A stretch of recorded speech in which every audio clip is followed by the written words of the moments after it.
யாக்கோபு 5ஆம் அதிகாரம் 16வது வசனம். நீங்கள் சொஸ்தமடையும்படிக்கு உங்கள் குற்றங்களை ஒருவருக்கொருவர் அறிக்கையிட்டு ஒருவருக்காக ஒருவர் ஜெபம் பண்ணுங்கள். நீதிமான் செய்யும் ஊக்கமான வேண்டுதல் மிகவும் பலனுள்ளதாயிருக்கிறது. நீங்கள் சொஸ்தமடையும்படி ஒருவருக்காக ஒருவர் ஜெபம் பண்ணுங்கள். ஒருவருக்காக ஒருவர் நாம் ஜெபம் பண்ணும்போது சொஸ்தமாவார்கள், சுகமாவார்கள். நமக்குள்ளே யாராகிலும் சுகவீனமாக இருந்தால் அவங்களுக்காக நாம் எல்லாரும் சேர்ந்து ஜெபம் பண்ணினால் கர்த்தர் அவர்களை சுகமாக்குவார். பாஸ்டம்மாவுடைய வாழ்க்கையில் கூட அதுதானே நடந்துச்சு. கூட்டின்னு போக சொல்லிட்டாங்களே டாக்டர்ஸு, இனிமேல் ஒன்றும் பண்ண முடியாது சார், என்னென்ன பண்ணணும் எல்லாம் பண்ணிட்டோம், உயிரோடு இருக்கும்போதே கூட்டின்னு போயிடுறீங்களா, இல்லை நீங்கள் எப்படி சொல்கிறீங்க அப்படின்னு கேட்டாங்க. இருக்கட்டும் சார், நாங்கள் ப்ரேயர் பண்ணுறோம் அப்படின்னு சொன்னேன். நம்முடைய ஜபத்தினால தான் அவங்க உயிர் பிழைத்து வீட்டுக்கு வந்தாங்க, மறுபடியும் டியூட்டியில் ஜாயின் பண்ணாங்க. அல்லேலூயா. அப்போது விசுவாசிகளாகிய கர்த்தர் பிள்ளைகளாகிய நாம் ஒருவருக்காக ஒரு ஜபம் பண்ணும்போது வியாதியஸ்தர்கள் சுகமாவார்கள்.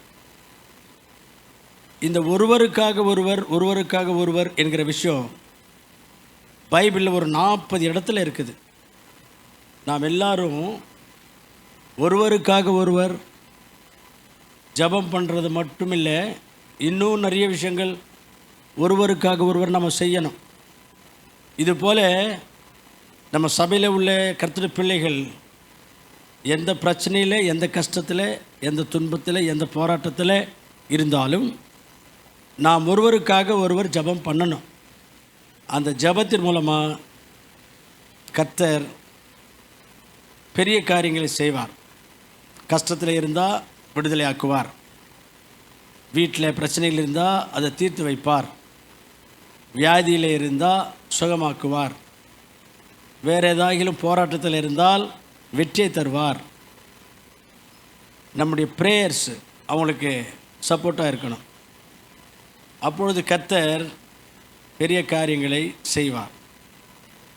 இன்றைக்கி நாம் ஒருவருக்காக ஒருவர் என்னென்ன செய்யணும் என்பதை ஒரு சில விஷயங்களை பார்க்க போகிறோம். அதுக்காக ஜெபம் பண்ண போகிறோம். இந்த ஒருவருக்காக ஒருவர் என்கிற அந்த கான்செப்ட் பைபிளில் ஒரு பெரிய சப்ஜெக்டு, முக்கியமான சப்ஜெக்டு. அதை நாம் அதிகமாக தியானம் பண்ணது இல்லை, ஆனால் அது முக்கியமான சப்ஜெக்டு. எனக்கு அது கொடுங்காண்டவரே, இது கொடுங்காண்டவரே, அது செய்யுங்காண்டவரே, இது செய்யுங்காண்டவரே ஜெபம் பண்ணாதான் ஆண்டவர் செய்வாருன்னு இல்லை. நாம் வேறு விஷயங்களுக்காக ஜெபம் பண்ணாலும் நமக்கு என்ன செய்யணுமோ அது ஆண்டவர் செய்வார்.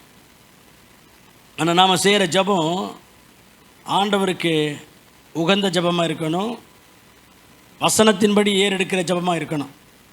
அப்படி ஜெபம் பண்ணால் நாம் கேட்காமலே நமக்கு என்ன தேவையோ, நமக்கு என்ன குறை இருக்கோ, நமக்கு என்ன செய்யணுமோ அது கர்த்தர் செய்வார். அல்லேலூயா. இதை தான் ஆண்டவர் இயேசு கிறிஸ்து சொல்லும்போது கூட அப்படி மலை பிரசங்கத்தை சொல்கிறாரு, உங்களுக்கு என்ன தேவைன்னு உங்கள் பரலோக பிதாவுக்கு தெரியும், அஞ்ஞானிகள் அவைகளுக்காக கவலைப்படுவாங்க. நீங்கள் என்ன செய்யணும்?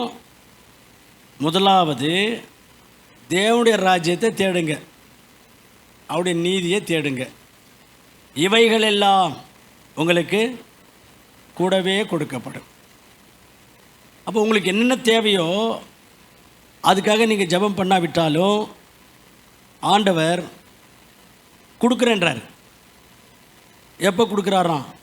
நாம் செய்கிற ஜெபங்கள் முக்கியமான விஷயங்களுக்காக நாம் ஜெபம் பண்ணும்போது, தேவையான விஷயங்களுக்காக ஜெபம் பண்ணும்போது, ஆண்டவருக்கு உகந்த ஜெபங்கள் நாம் பண்ணும்போது நமக்கு என்ன தேவையோ அவைகள் ஆண்டவர் கொடுத்துட்றார். நமக்கு என்ன குறை இருக்கோ அது ஆண்டவர் தீர்த்து வச்சிடறார். அதனால் நாம் நம்முடைய கஷ்டங்களையும் குறைகளையும் தேவைகளையும் சொல்லி இது செய்யுங்கப்பா, இது கொடுங்காண்டவரே, நீர் அருள வேண்டும் ஆண்டவரே அப்படிலாம் ஜெபம் பண்ணவே தேவையில்லை. நாம் செய்கிற ஜெபம் ஆண்டவருக்கு உகந்ததாக இருந்தா, ஆண்டவருடைய வசனத்தின்படி ஜெபம் பண்ணா, ஆண்டவர் சித்தத்தின்படி ஜெபம் பண்ணா, நமக்கு என்ன தேவையோ என்ன குறையோ அதெல்லாம் ஆண்டவர் கொடுத்துட்றாரு. அல்லேலூயா. அதனால் இன்றைக்கி உபவாசத்தோடு வந்திருக்கிறோம். அது கொடுங்க ஆண்டவரே, இது கொடுங்க ஆண்டவரே, அது செய்யுங்க ஆண்டவரே, இது செய்யுங்க ஆண்டவரேன்னு சொல்லி ஆண்டவர்கிட்ட நம்ம முறையிட தேவையில்லை. ஆண்டவர் அதெல்லாம் செய்வார். ஆனால் இன்றைக்கி என்ன ஜெபம் பண்ண போகிறோன்னா, நாம் ஒருவருக்காக ஒருவர் ஜெபம் பண்ணி ஒருத்தர் உயிர் பெற்று வந்திருக்கிறார். அல்லேலூயா. அதே போல் நிறைய விஷயங்கள் நாம் ஒருவருக்காக ஒருவர் செய்ய வேண்டிய விஷயங்கள் நிறைய இருக்குது. அதை நான் உங்களுக்கு காண்பிக்க போகிறேன். இன்றைக்கி நம்முடைய ஜெபம் என்னென்னா, ஆண்டவரே ஒருவருக்காக ஒருவர் என்கிற அந்த சத்தியம், அந்த சப்ஜெக்டு ஒரு முக்கியமான சப்ஜெக்டாக இருக்குது. அதன்படி நான் இனிமேல் நடந்துக்கிறேன், எனக்கு உதவி செய்யுங்க. இந்த ஒரு சத்தியத்தை நான் மறக்காமல் நான் கை கொள்ளுவேன், எனக்கு நீங்கள் துணையாக இருங்க அப்படின்னு ஜெபம் பண்ணாவே ஆண்டவர் சந்தோஷப்பட்டு உனக்கு என்ன தேவையோ உனக்கு என்ன குறையோ அதெல்லாம் நிச்சயமாக உங்களுக்கு தருவார். சரி, இப்போ ஒன்று படித்தோம். யாக்கோபு 5:16 சொஸ்தமாகும்படி ஒருவருக்காக ஒருவர் ஜெபம் பண்ணுங்கள் அப்படின்னு படித்தோம். சொஸ்தமாகும்படி என்றால் என்ன? வியாதிகளிலிருந்து விடுதலை பெறும்படி, சுகம் பெறும்படி ஒருவருக்காக ஒருவர் ஜெபம் பண்ணுங்கள் அப்படின்னு படித்தோம். நாமெல்லாம் ஜெபம் பண்ணோம். இயேசுபாதம் பிரதருக்காக அவர் சுகமாயிட்டார். சரிங்களா? அவர் எந்த நிலைக்கு போனார் அதெல்லாம் அவரே சாட்சி சொல்லுவார். நாமும் அவருக்காக ஜெபம் பண்ணோம். ஒருவருக்காக ஒருவர் ஜெபம் பண்ணுங்க சுஸ்தமாகும்படி அப்படின்னு வேதத்தில் எழுதியிருக்கிறபடி நாம் ஜெபம் பண்ணோம். ஆண்டவர் சுஸ்தமாக்கி சுகமாக்கி கொண்டு வந்திருக்கிறார். அல்லேலூயா. இன்னும் கூட நாம் ஒருவருக்காக ஒருவர் என்னென்ன செய்யணும் என்றால், ஒருவருக்கு ஒருவர் புத்தி சொல்லணும். எபிரெயருக்கு நிருபம் 10ஆம் அதிகாரம் 25வது வசனம். நாளானது சமீபித்து வருகிறதை எவ்வளவாக பார்க்கிறீர்களோ அவ்வளவாய் புத்தி சொல்லுங்கள். இப்போ நம்ம ஒருவருக்காக ஒருவர் புத்தி சொல்லிக்கணும். யாருக்கு புத்தி சொல்லணும்? பொதுவாக யார் புத்தி இல்லாமல் சில காரியங்களை செய்கிறாங்களோ, சில முடிவுகள் எடுக்கிறாங்களோ, புத்தி இல்லாமல் போகக்கூடாத வழியில் போகிறாங்களோ அவங்களுக்கு புத்தி சொல்லுவோம் பொதுவாக. அதே போலவே கர்த்தருடைய பிள்ளைகளாக இருக்கிற நம்முடைய சபை மக்கள் யார் புத்தி இல்லாமல் சில முடிவுகள் எடுத்து, புத்தி இல்லாத சில காரியங்களை செய்து, புத்தி இல்லாத வழிகளில் போயிட்டுருக்குறாங்களோ அவங்களுக்கெல்லாம் நம்ம புத்தி சொல்லணும். ஆனால் நாம் அது செய்கிறதில்ல. நாம் என்ன செய்கிறோம்? நம்ம மரியாதையை நம்ம காப்பாற்றிக்கணும் அப்படின்ட்டு அவங்க ஒரு தவறான ஒரு காரியத்தில் இருக்கிறாங்க, நாம் பார்த்தும் பார்க்காத மாதிரி நழுவி போகிறோம். அல்லது பிறகாகிலும் அவங்கள தனியாக சந்தித்து, என்ன பிரதர் இந்த மாதிரி நீங்கள் போனதை நான் பார்த்தேன், நீங்கள் செஞ்சதை நான் பார்த்தேன், ஏன் பிரதர் அந்த மாதிரி அப்படின்னு அவங்கள கொஞ்சம் நிதானமாக பேசி அவங்களுக்கு புத்தி சொல்லி அவங்கள திருத்தி அவங்களுக்காக ஜெபம் பண்ணி அவங்கள உற்சாகப்படுத்துறதெல்லாம் இல்லாமல், ஐயோ இந்த மாதிரி காரியம் அவர் செய்கிறாரு, நாம் அதெல்லாம் கேட்கக்கூடாது, நமக்கு அசிங்கம், நம்ம மரியாதை நம்ம காப்பாற்றிக்கணும் அப்படிதான் நினைக்கிறோம். கடவுளுடைய வருகை சமீபித்து கொண்டிருக்கிறது. ஆகையினாலே நீங்கள் ஒருவருக்கொருவர் புத்தி சொல்லுங்கள் அப்படின்னு பைபிளில் இருக்குது.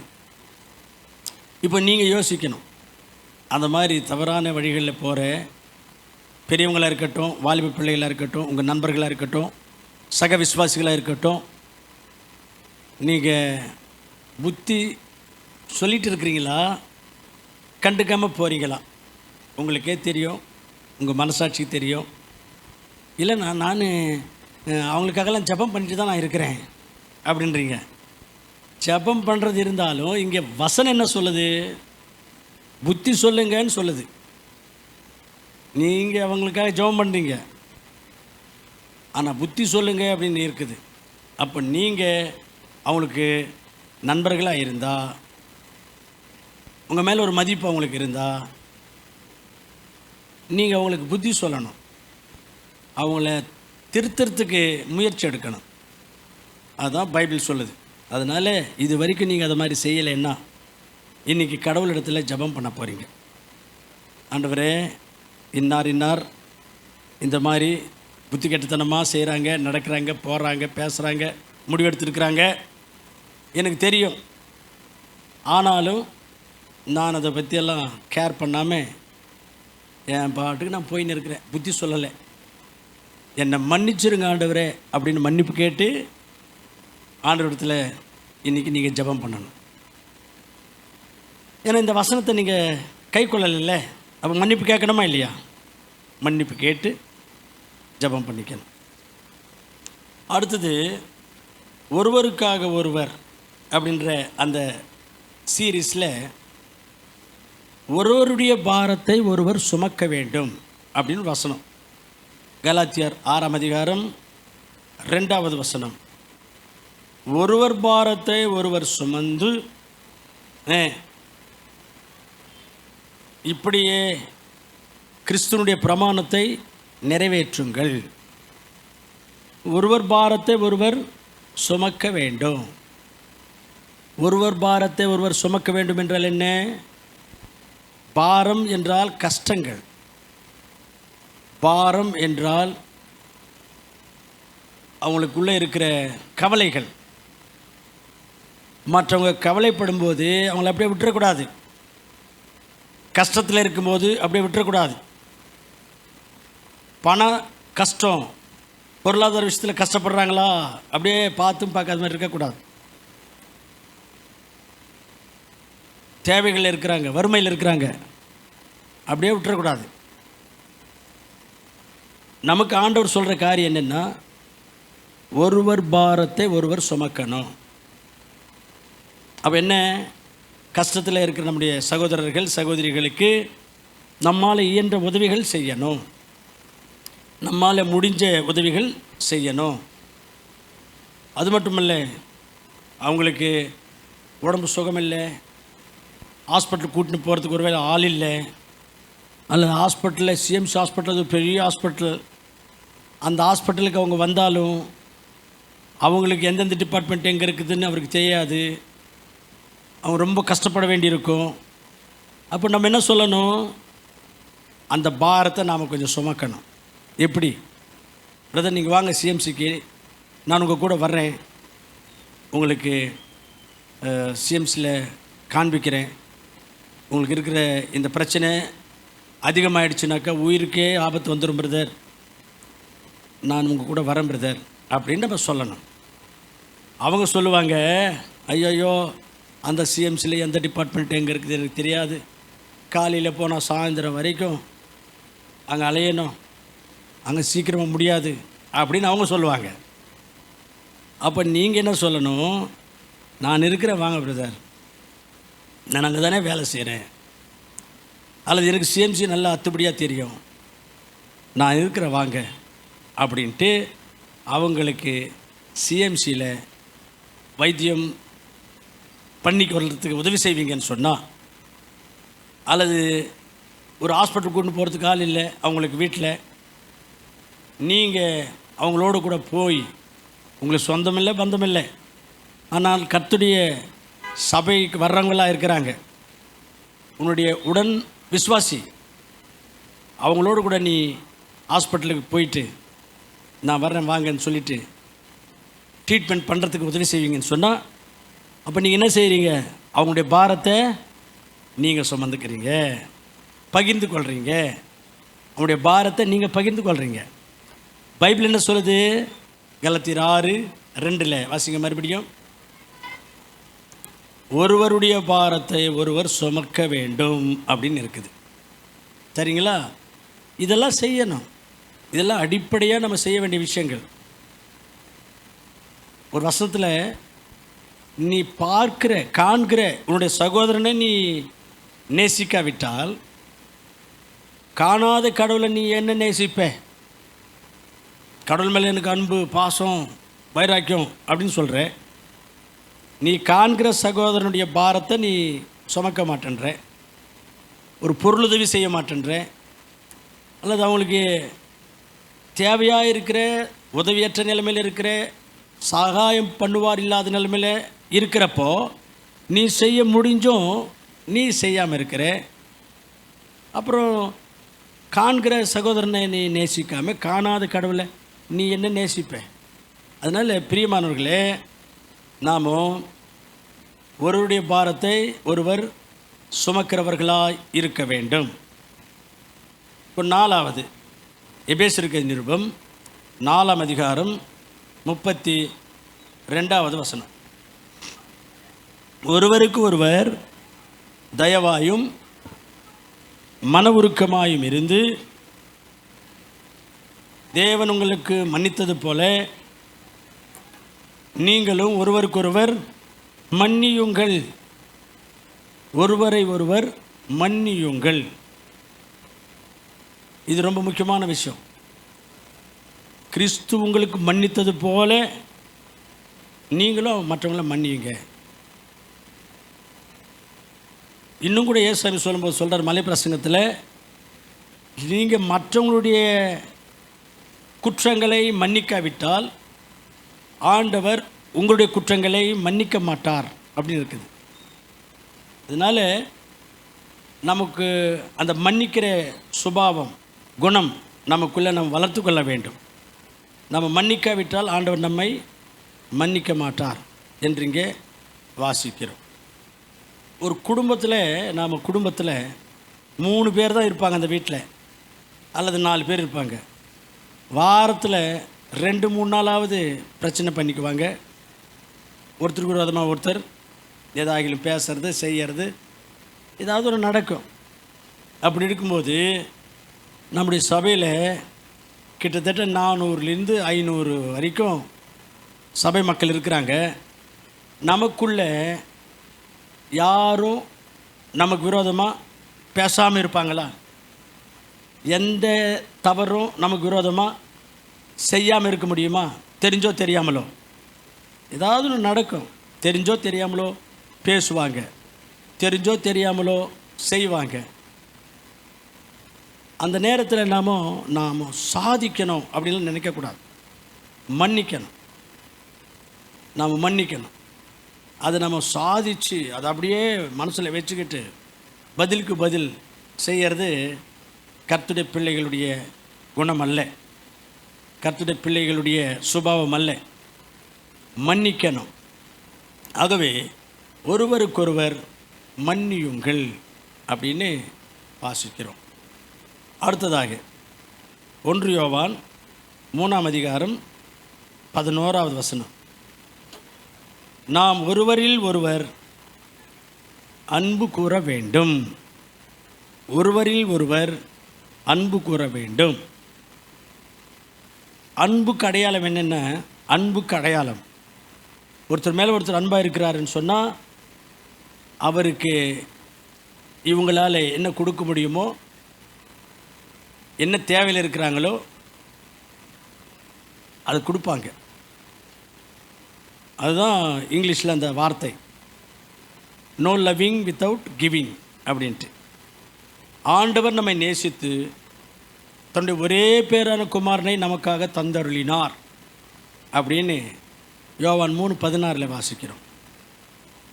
அப்போ நம்ம மேலே இருக்கிற அன்பை தன்னுடைய ஒரே குமாரனாகிய இயேசு கிறிஸ்துவை பலியாக மரிக்கும்படி கொடுத்ததினால் நம்ம மேலே கடவுளுக்கு எவ்வளோ அன்பு பாரு அப்படின்னு நமக்கு புரியுது. அப்போ உண்மையிலே ஒரு அன்பு என்று சொன்னால் கொடுக்குறவங்களாக இருக்கணும். ஆகவே நீங்கள் ஒருவரிடத்தில் ஒரு அன்பாக இருங்கள் அப்படின்னு நீங்கள் வாசிக்கும்போது நம்ம ஒருவருக்கொருவர் கொடுத்து உதவுகிறவர்களாய் இருக்க வேண்டும். பார்த்து பார்க்காத மாதிரி இருக்கக்கூடாது. இது 5வது விஷயம். 6வது விஷயம் 1 பேதுரு 4:9 முறுமுறுப்பு இல்லாமல் ஒருவரை ஒருவர் உபசரியுங்கள். அப்படின்னா என்ன? ஒருத்தருக்கு ஒருத்தர் நாம் உபசரிக்கணும். ஹாஸ்பிட்டாலிட்டின்னு இருக்குது இங்கிலீஷில். ஹாஸ்பிட்டாலிட்டினா ஒருத்தருக்கு ஒருத்தர் வேலை செய்கிறது, ஊழியம் செய்கிறது, பணிவிடை செய்கிறது. அவங்களுக்கு நம்ம வீட்டில் ஒரு விருந்து செய்துட்டு அவங்கள நம்ம வீட்டுக்கு அழைச்சி உபசரிக்கிறது, இதெல்லாம் அதுக்குள்ளே இருக்குது. அப்போ நமக்கு பைபிள் சொல்கிற விஷயம் என்னென்னா, ஒருவருக்கொருவர் உபசாரம் பண்ணணும். உங்களுக்கும் எனக்கும் எந்த சம்பந்தம் இல்லை என்ற மாதிரிலாம் இருக்கக்கூடாது. ஏதோ சர்ச்சுக்கு வர்றோம் போகிறோம் அவ்வளோதானே, அப்படிலாம் இருக்கக்கூடாது. ஒருவருக்காக ஒருவர் தேவைப்பட்டால் பணிவிடை செய்யணும், வேலை செய்யணும், நம்ம வீட்டுக்கு அவங்கள கூப்பிட்டு உபசரிக்கணும். அவங்க வீட்டில் ஒரு திருமணம்னு வச்சுக்கோங்களேன், நாம் போயிட்டு அங்கே ஏதாவது செய்ய முடிஞ்சதே செய்யணும். உபசரிப்பது என்றால் அதுக்குள்ளே இதெல்லாம் இருக்குது. நம்ம சர்ச்சில் அப்போல்லாம் 30 வருஷத்துக்கு முன்னே நம்ம சர்ச்சில் எந்த வீட்டில் எது நடந்தாலும் எல்லாரும் சேர்ந்து செய்வோம். எந்த வீட்டில் எது நடந்தாலும் அது பெரிய சாட்சியாக இருந்துச்சு. என்ன இவங்கெல்லாம் இவ்வளோ ஐக்கியமாக இருக்கிறாங்க, இவ்வளோ ஒற்றுமையாக இருக்கிறாங்க அப்படின்ட்டு. வேறு சபையாக நம்மளை பார்க்கும்போது அது அவங்க பெருமையாக நம்மளை பற்றி பேசிக்கினாங்க. ஒரு வீடு காலி பண்ணிவிட்டு ஷிஃப்ட் ஆகுறாங்க இன்னொரு இடத்துக்கு அப்படின்னா எல்லாரும் போயிட்டு அந்த வேனில் சாமானெல்லாம் டக்கு டக்கு டக்கு 5 நிமிஷத்தில் ஏற்றிடுவோம். நானும் கூட போவேன். நானும் பிரதர்ஸும் ஏசுபாதம் எல்லாருமே சேர்ந்து அதை செய்வோம். ஓலை வீடு கட்டுறதுக்கு ஒரு பிரதருக்கு ஓலை வீடு கட்டுறதுக்கு ஏசுபாதம் நான் எல்லாமே மேலே ஏறி கூரையில் ஓலை கட்டணும். இப்படியெல்லாம் நாம் செய்தோம். அதனால தான் நம்முடைய சபைக்கு ஒரு நல்ல மக்களுக்குள்ள ஒரு அங்கீகாரமும் ஒரு நல்ல பேரும் கிடைச்சிச்சு. அதனால் நம்ம சபையை நேசித்து நம்ம சபைக்கு வந்தாங்க. யாருக்காவது ஏதாவது திருமணம்னாக்கா எல்லோரும் போயிட்டு வேலை செய்வோம், சர்விங் பண்ணுவோம், ஃபோன் பண்ணி கேட்டு லீவ் போட்டு வர்றேன் பிரதர், என்ன செய்யணும் சொல்லுங்கள் அப்படின்னு லீவ் போட்டுட்டு வந்து வேலை செய்வோம். இப்போ அதெல்லாம் குறைஞ்சி போச்சு. பைபிள் நமக்கு சொல்கிற இந்த ஒழுக்கங்களை கடைசி வரைக்கும் நம்ம கை கொள்ளணும். நீங்கள் ஒருவருக்கொருவர் உபசரித்து கொள்ளுங்கள் என்றால், ஒருத்தருக்கு ஒருத்தர் வேலை செய்கிறது, ஒருத்தருக்கு ஒருத்தர் விருந்துக்கு நம்ம வீட்டுக்கு கூப்பிட்டு உபசரிக்கிறது, இதெல்லாம் அதுக்குள்ளே அடங்கும். நம்ம அது கூட ஆண்டவரே, இது கூட ஆண்டவரே, அது செய்யுங்க ஆண்டவரே, இது எனக்கு கொடுங்கப்பா அப்படின்னு வேண்டிக்க தேவையில்லை. இதெல்லாம் நான் தவறி இருக்கிற ஆண்டவரே, இதெல்லாம் மன்னிச்சிருங்க ஆண்டவரே, இதுக்கு மேற்பட்டு இதெல்லாம் நான் கரெக்டாக நடந்துக்கிறேன் ஆண்டவரே அப்படின்னு ஜெபம் பண்ணாவே அந்த ஜெபத்தை ஆண்டவர் பார்த்து இஷ்டப்படுவார், சந்தோஷப்படுவார், பிரியப்படுவார். உங்களுக்கு என்ன கொடுக்கணுமோ அது கொடுப்பார். 7வதாக 1 பேதுரு 3ஆம் அதிகாரம் 8ஆம் வசனம் 9வது வசனம். நீங்கள் எல்லோரும் ஒருமனப்பட்டவர்களும் இரக்கமுள்ளவர்களும் சகோதர சிநேகமுள்ளவர்களும் மன உருக்கமுள்ளவர்களும் இரக்கமுள்ளவர்களாக இருந்து தீமைக்கு தீமையும் உதாசீனத்துக்கு உதாசீனமும் சரி கட்டாமல் ஆசீர்வாதத்தை சுதந்திரித்து கொள்ளும்படி அழைக்கப்பட்டவர்கள் என்பதால் ஆசீர்வதிங்கள். அதாவது தீமைக்கு தீமை செய்யாதீங்க, அந்யோன்யமாக இருங்க, ஐக்கியமாக இருங்க, அன்பாக இருங்க. நீங்கள் ஆசீர்வதிப்பதற்காகவே அழைக்கப்பட்டிருக்கிறீங்க. அதனால் உங்களுக்கு யாராகிலும் ஏதாவது செய்தாலும் கூட அவங்களுக்காக ஜெபம் பண்ணி, ஆண்டவரே அவங்களுக்கு என்னமோ தெரிஞ்சோ தெரியாமலோ பண்ணிட்டாங்க, நீங்கள் அவங்கள மன்னிச்சிருங்க, அவங்களையும் நீங்கள் ஆசீர்வதிங்க ஆண்டவரே அப்படின்னு ஜெபம் பண்ணுங்க. இப்படி நீங்கள் ஜெபம் பண்ணால் உங்களை கர்த்தர் ஆசீர்வதிப்பார். நீங்கள் ஆசீர்வதிப்பதற்காகவே அழைக்கப்பட்டீர்கள். நீங்கள் அப்படி ஜெபம் பண்ணாமல் தீமைக்கு தீமை செய்யணும்னு மனசில் நீங்கள் வச்சுட்டு இருந்தா, பதிலுக்கு பதில் செய்யணும்னு மனசில் வச்சுட்டு இருந்தா, கர்த்தருடைய கிருபையை நீங்கள் இழந்துருவீங்க அப்படின்னு எபிரேயருக்கு நிருபம் 12ஆம் அதிகாரத்தில் இருக்குது. வாசிங்க. எபிரேயருக்கு நிருபம் 12ஆம் அதிகாரம் 15ஆம் வசனம். ஒருவனும் தேவனுடைய கிருபையை இழந்து போகாதபடிக்கு யாதொரு கசப்பான வேர் மனசுக்குள்ள இருதயத்தில் முளைத்து எழும்பி கலகம் உண்டாக்குகிறதுனால். சரி, இப்போ என்ன இருக்குன்னாங்க, தேவனுடைய கிருபையை இழந்து விடாதபடிக்கு உங்கள் இருதயங்களுக்குள்ளே யாதொரு கசப்பும் வைத்து கொள்ளாதீங்க அப்படின்னு அங்கே சொல்லப்படுகிறது. அதனால் கர்த்தருடைய பிள்ளைகள் மேலே ஒரு வைராக்கியம், ஒரு பகை, ஒரு கசப்பு மனசுக்குள்ளே வளர்த்துக்கிட்டு பார்த்தாலும் பார்க்காத மாதிரி போகிறது, ப்ரைஸ் லார்ட் சொன்னாலும் சொல்லாத மாதிரி போகிறது, அந்த பக்கம் வந்தால் இந்த பக்கம் போகிறது, அவங்கள பற்றி இல்லாத பொல்லாத விஷயங்கள்லாம் மற்றவங்கள்ட்டெல்லாம் சொல்லி அவங்களுடைய சாட்சியை டேமேஜ் பண்ணுறது, இதை மாதிரிலாம் இருந்தால் இப்போ நம்ம என்ன வாசித்தோம், ஆண்டுடைய கிருபையை இழந்துருவோம். அவருடைய கிருபையினால தான் நாம் வாழ்ந்து கொண்டிருக்கிறோம். அவருடைய கிருபையினால தான் நமக்கு தேவைகள் எல்லாம் ஆண்டவர் சந்தித்து கொண்டிருக்கிறார். அவருடைய கிருபையினாலே நம்ம மன்னித்து கொண்டிருக்கிறார். அவருடைய கிருபையினாலே நாம் கடவுளுடைய சக்தியை பலத்தை பெற்றுக்கொண்டு கர்த்தருக்கு சாட்சியாக நின்றுட்டு இருக்கிறோம். அவருடைய கிருபை தான் நமக்கு இம்மட்டும் துணையாக இருந்து எல்லா சூழ்நிலைகளுக்கும் நமக்கு உதவி செய்து வழி நடத்தி கொண்டிருக்குது. அந்த கிருபை உங்களை விட்டு போயிடும். எப்போ ஒருத்தர் மேலே நாம கசப்பு, வெறுப்பு, பகை உள்ளத்துக்குள்ளே நிரப்பிக்கொள்வோமானால். அதனால் ஒருவருக்கொருவர் கசப்பை வைத்து கொள்ளக்கூடாது, வளர்த்து கொள்ளக்கூடாது. ஆசீர்வாதத்துக்காகவே நீங்கள் அழைக்கப்பட்டிருக்கிறீங்க. மனசில் கசப்பு வச்சுக்காதீங்க, தீமைக்கு தீமை செய்ய நினைக்காதீங்க, ஐக்கியத்தை காத்து கொள்ளுங்கள். அதுதான் நாம் அங்கே 1 பேதுரு 3ஆம் அதிகாரம் 8ஆம் வசனத்திலையும் 9ஆம் வசனத்திலையும் வாசிப்போமானால், ஐக்கியத்தை காத்து கொள்ளுங்கள், தீமைக்கு தீமை செய்யாதீங்க அப்படின்னு வாசிக்கிறோம். ஆகவே பிரியமானவர்களே, நாம் ஒருவருக்காக ஒருவர் என்ன செய்யணும், என்ன செய்யக்கூடாது என்பதை ஒரு 7 விஷயங்கள் பார்த்தோம்.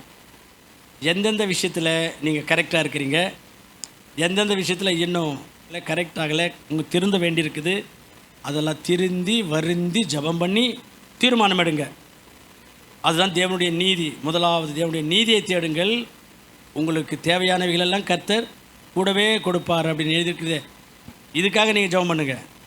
உங்களுக்கு தேவையானதெல்லாம் உங்களுடைய பரமபிதா அறிந்திருக்கிறார், உங்களுக்கு கூட்டி தருவார்.